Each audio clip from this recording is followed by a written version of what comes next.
Di-subscribe, like dan share dulu ya guys.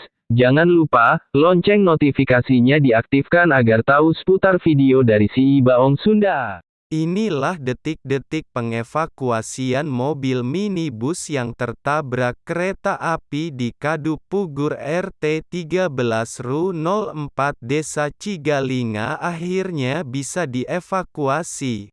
Namun mobil tersebut tidak bisa naik menanjak akibat kerusakan bagian belakang tapi pada akhirnya naik juga.